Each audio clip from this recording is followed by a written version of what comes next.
welcome. You're watching Vision Plus. Oh, today is such a wonderful day because we're alive, you're there, and we're here. Victory Network is still on the air, and Vision Plus is still going. So isn't that wonderful? And you're there watching. That means you have two eyes, and possibly, at least you can see, and you have your ears so you can hear. And there's so many wonderful things that we can be proud of. There's a lot of things that happen that we wonder about, but I have 3 things for you today that I really feel can help you with what's happening in your life right now, this moment. You know, the Holy Spirit teaches us, if anything, that there's one thing that we can be sure of, and that is that there will always be changes in our life. You know, when the prophets told us about the shaking that was going on, Ezekiel talked about the shaking that was going on, the whole world, everything in our world seems to be shaking. It just, we feel like, oh, wouldn't it be great if it's like it was when we were in our childhood or in some period of our lifetime when everything seemed to be going along smooth.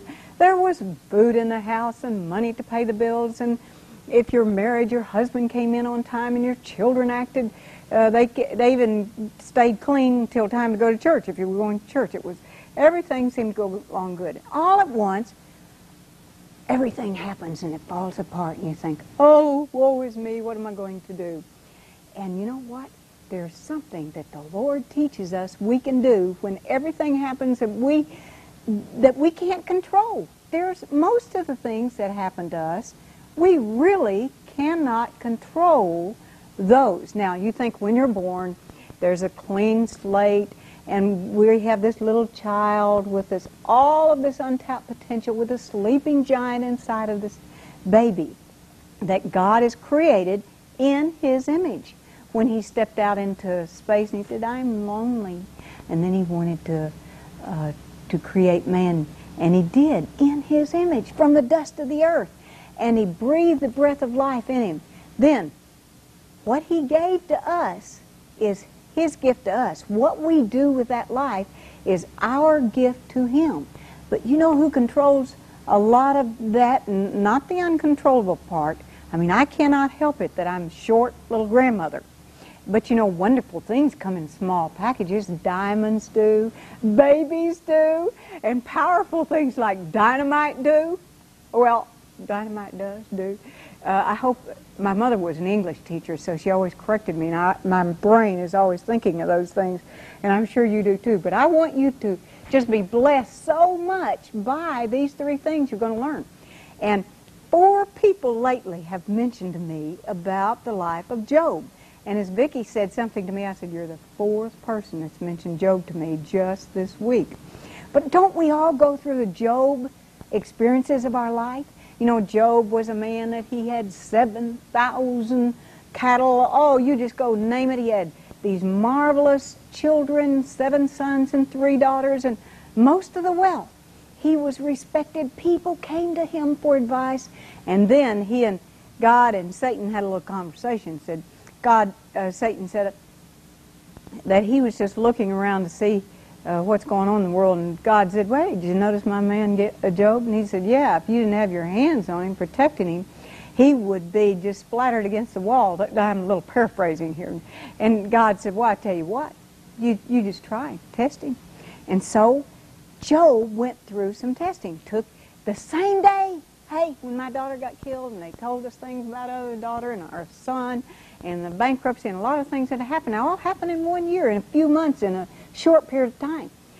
Well, you know what happened to Job? They came to him and said, one came and said, your 10 children were in a house enjoying fellowship together, and the roof fell in and killed them all. Or people came in and killed them.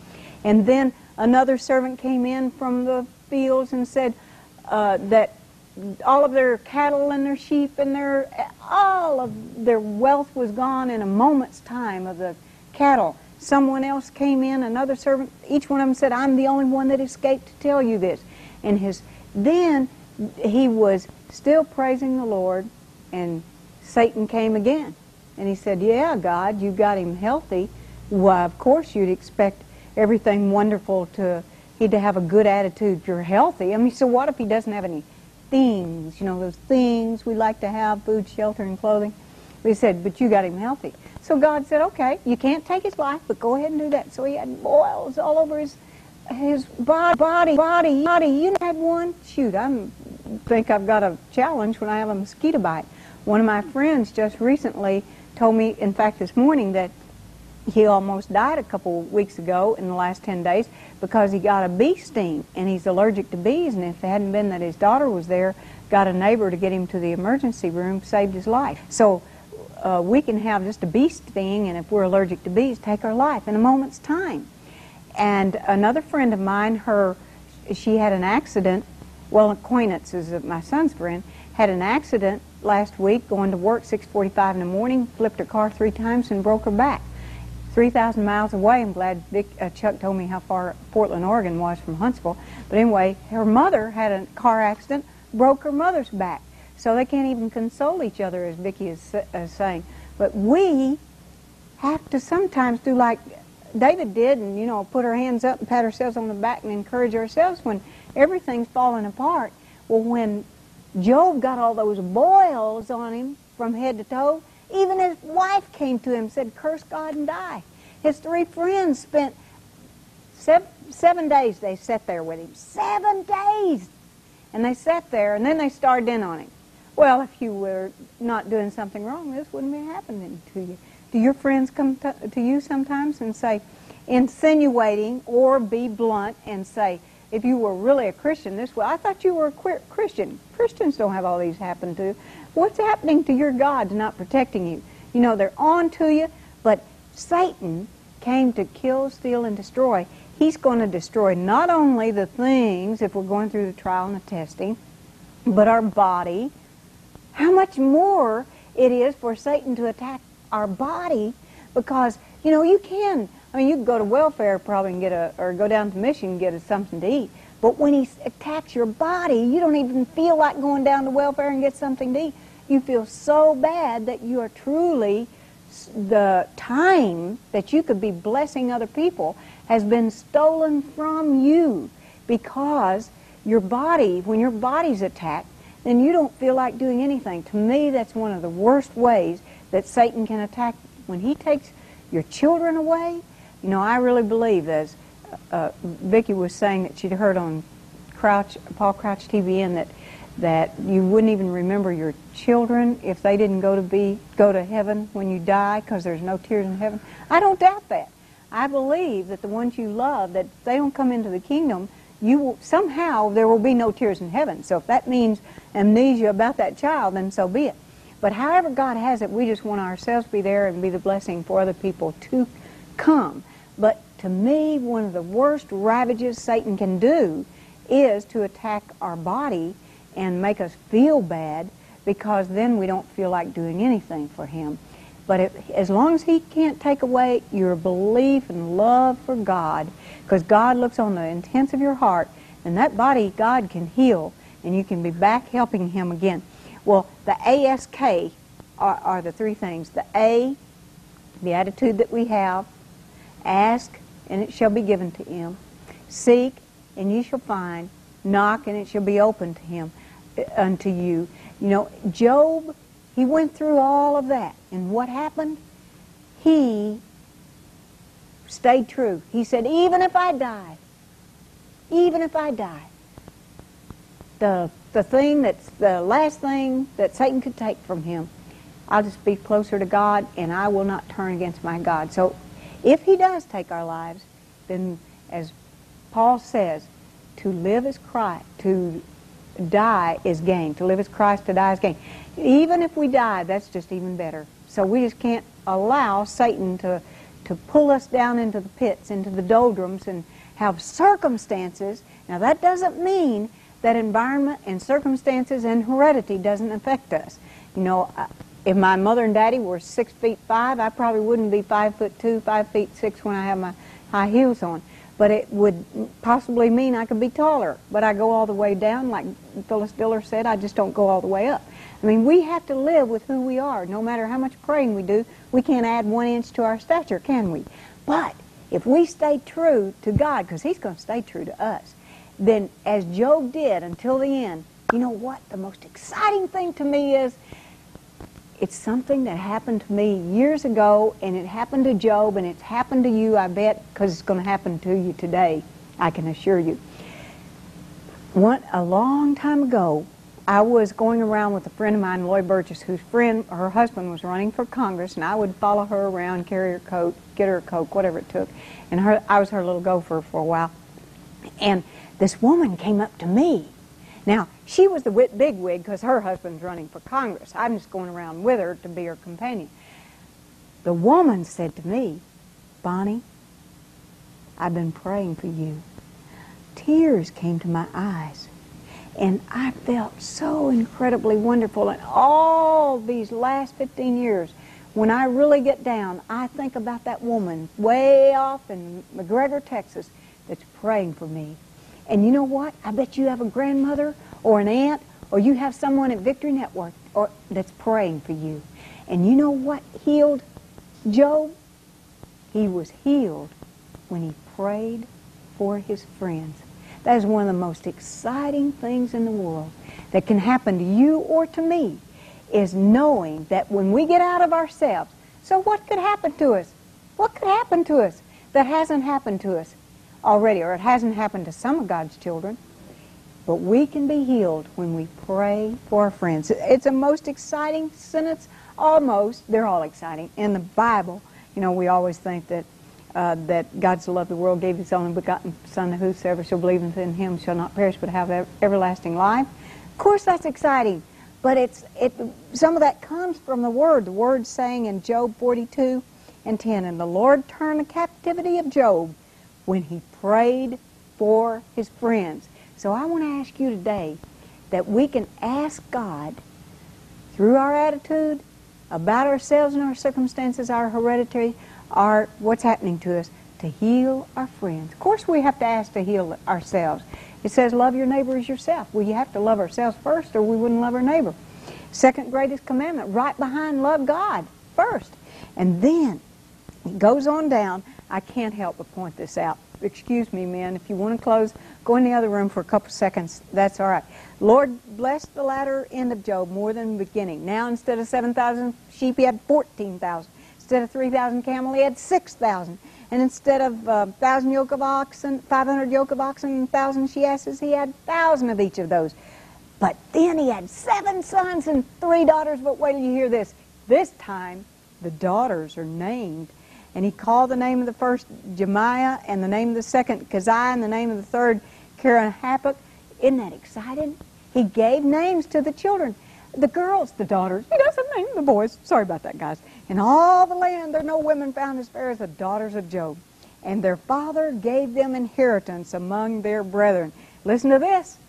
And there, after this, lived Job 140 years.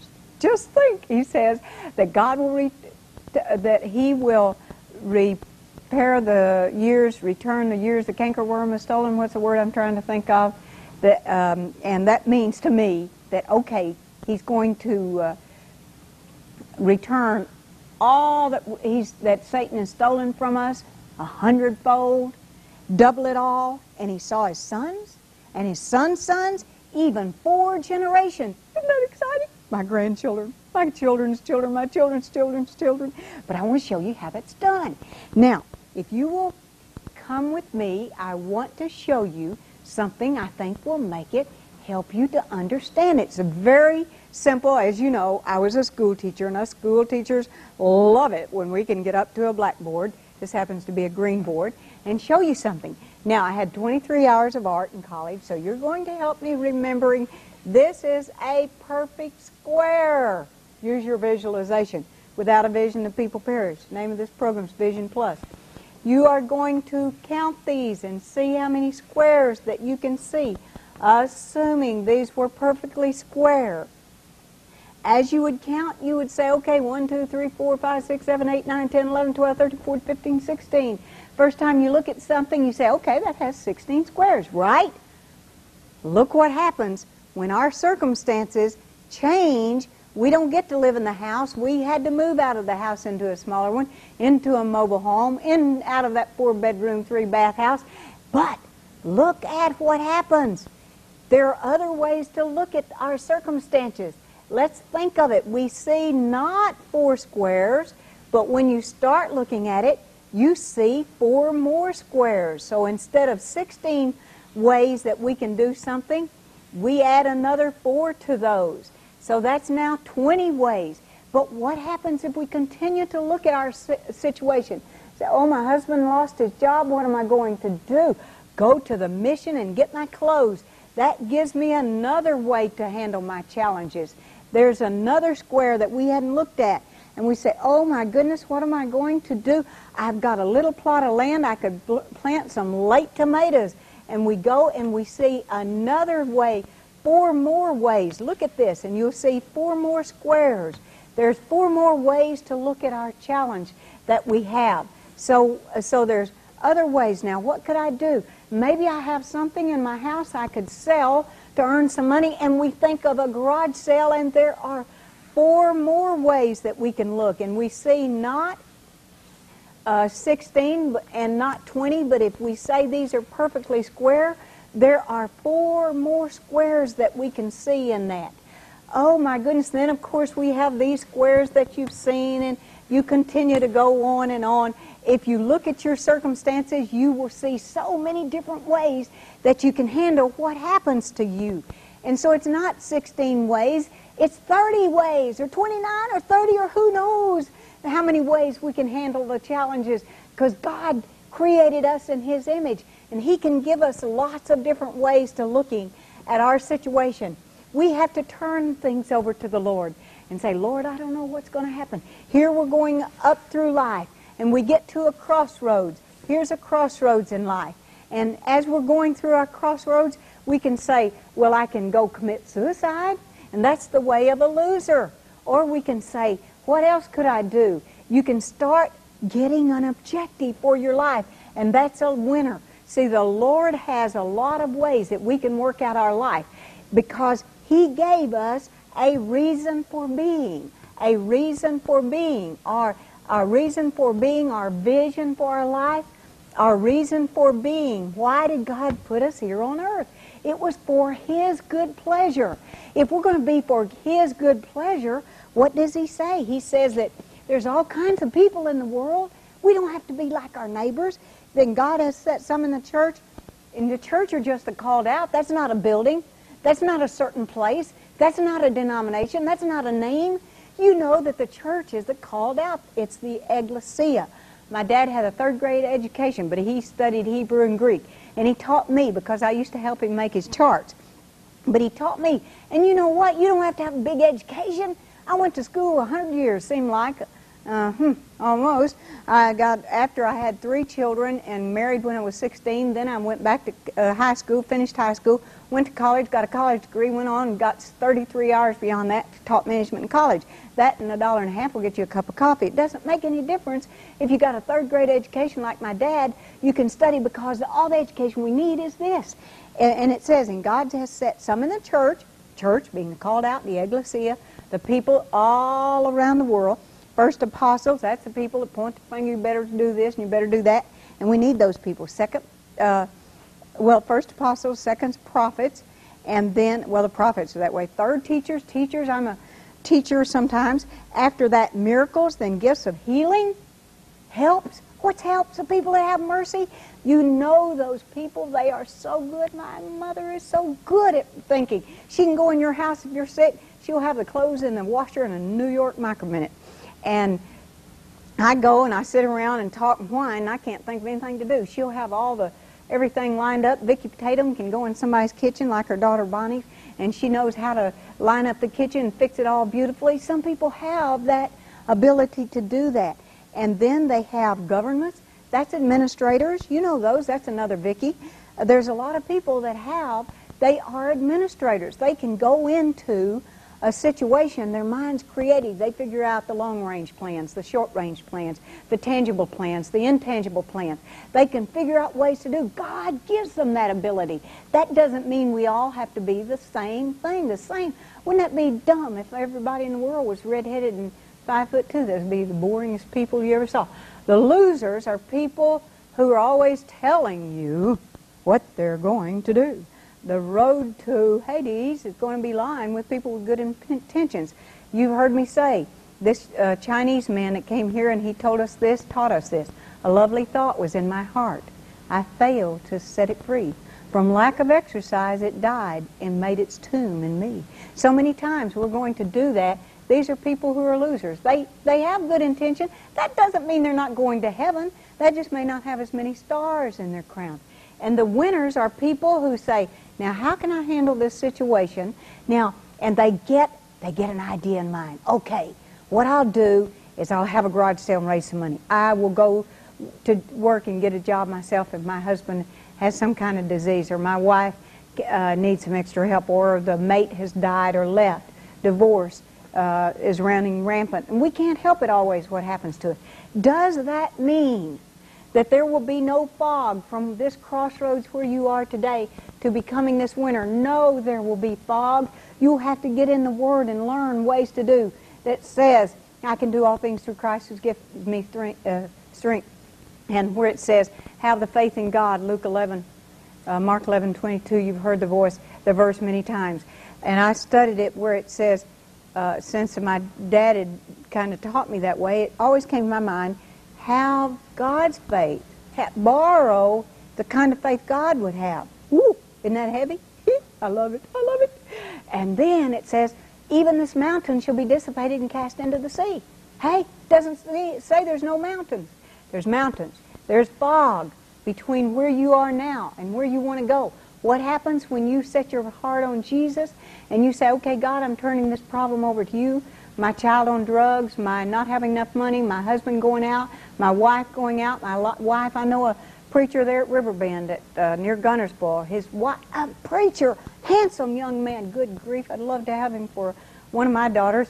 One of them's a little late for her, but for my other daughter, he's attractive, a preacher, and his wife walked off, left him, 2 little children. We don't understand those things. That's Satan. But if Satan gets in your life, just remember that if you have a reason for being, if God has given you a vision for your life, and go pray to Him and ask Him what it is. The world calls it a goal. The world says a goal, and that we just make up little bits and pieces of who we are in the kingdom. We're not all with the gift, these different gifts that we have. We're all a little bit different, and that's why you couldn't have just 20 toes on your feet and not have any fingers on your hands. We need these fingers too. It takes all of us. And then what happens, because of this reason that God has given us, whatever things you desire when you pray, believe that you have them. Believe that you have them. Faith is not the substance of things hoped for. Faith is the substance of things hoped for, the evidence of things not seen. You think I didn't know that? Okay. But this pulls you through that fog when you do not know what's happening. This objective you have to serve God in spite of, like Job did, in spite of what was going on in Job's life. His friends turned against him, his family turned against him, well, his wife, his children were already dead. Curse God and die, they said. No, we can't turn against God. We can't turn against God. We got to anticipate that some things are going to happen to us that are not our choice. But praise be unto the Father and Lord and Creator of all mankind. He has us in His hand. You know, He has us in His hand. We're not in working with somebody that doesn't have any power. He has all power. But you know what? He gave all authority to His Son, Jesus Christ, and we're joint heirs with Him. Huh! We have the mind of Christ. We can just get quiet before the Lord and ask Him what to do about it. We may have to fast and pray and really seek His face, but because of that we can. And then have emotional maturity about what happens to us. Emotional maturity. We can't just whine all of our life about the things that happen to us. We have to be, you know, it says in the Bible, when I was a child, I spoke as a child, I thought as a child. When I become a man, then I act as a man or an adult. We become adult in our actions, adult in what's going on. And, you know, we can have be positive about what happens, that God can give us this attitude, this positive way of looking for the best in life, of asking for the Lord to show us the way when there is no way, to go before and prepare the way for us, because He's made that promise to us, that He will go before preparing the way for us. And so truly we can ask and not ever turn against God. You know, I had a friend, a little boy. For 6 years I worked in television working with the Cerebral Palsy Telethon. I was general chairman along with my husband, and we worked with these children as volunteers.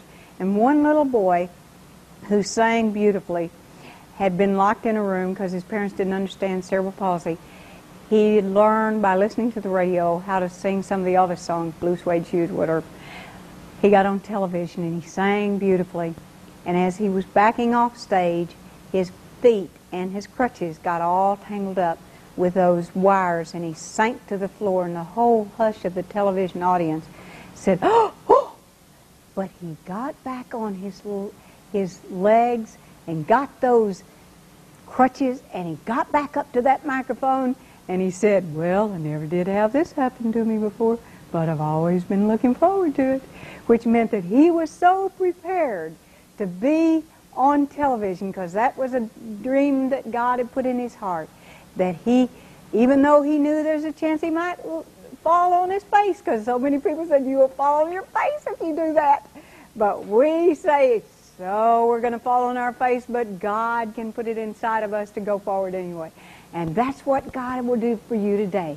So ask Him for what you'd love, that heart's deepest desire, to be loved, needed, and wanted, and to pray for your friends. Seek His face and know, the K is to know without a doubt that He's going to do it for you. I love you, and I'm praying for you now. Father, just touch this person's heart that's listening right now, and let him know that you are going to be there for him, are there for him. And I love you so much. If there's any way we can help you here at Victory Network, just know that we are, that you can ask, seek, and knock, and He will do it for you. I'm Bonnie Libhart, Vision Plus. Bless your heart for watching. Praise, give Him praise. Come into His presence with thanksgiving in your heart. Your voices raised, your voices raised. Give glory and honor and power unto Him. Jesus, the name above all names. Come into His presence with thanksgiving in your heart and give Him praise. Give Him praise. Come into His presence with thanksgiving.